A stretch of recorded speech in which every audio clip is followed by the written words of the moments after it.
I'm Tia Borden with MiningIR, and beside me is Dan Symons, President and CEO of C3 Metals. Dan, thank you so much for joining me this morning. Thanks, Tia. Thanks for having me. Can you give us a bit of an overview of the company?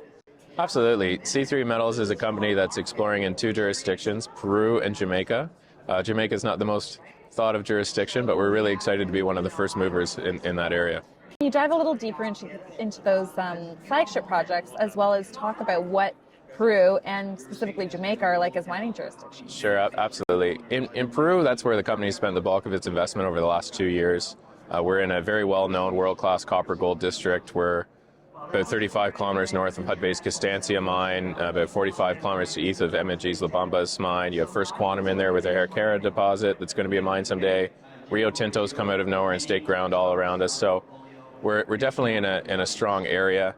Over the last couple of years, we've delineated a copper-gold skarn target, 650 meters by 600 meters, a very high-grade copper. We've had intersects 89 meters of 3% copper, so it certainly got a lot of attention. The challenge in Peru right now is there's been some political unrest, and also the permitting timelines for drill permits of new areas can take quite some time. We started with a really small area of about 5,000 hectares. We're up over near 27,000 hectares now, so it's about permitting those other areas where we have outcropping mineralization to go drill test. In Jamaica, it's an area where we've picked up over 20,000 hectares. A lot of people don't think of Jamaica as a mining jurisdiction, but it's actually the second largest industry in Jamaica after tourism, and people don't realize that. I don't think I've spoken to anyone who are doing projects in Jamaica. That's right. Well, primarily the main mining industry is bauxite, which is a key mineral used in the manufacturing of aluminum.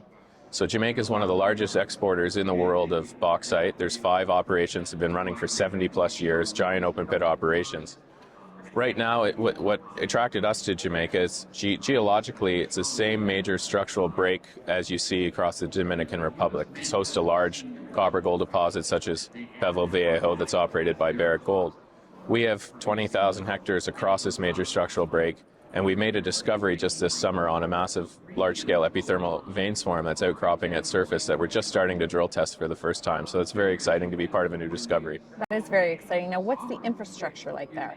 You know, it's actually really good. In Jamaica, when I go down there, we fly into Kingston. It's an hour and 45-minute drive by paved road to our site.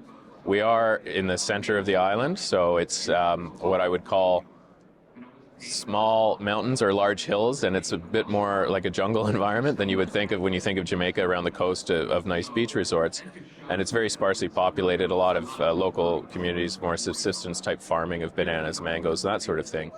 But we're in an area that the community's been really great with us to allow us to come in and do our exploration work.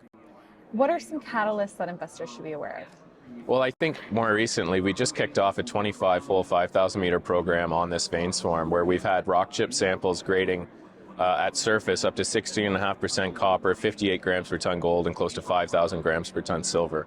So this is an area, it's an 8-kilometer by 4.5-kilometer area that's never seen drilling, ever. So we're the first ones to poke drill holes. We just received drill permits late November.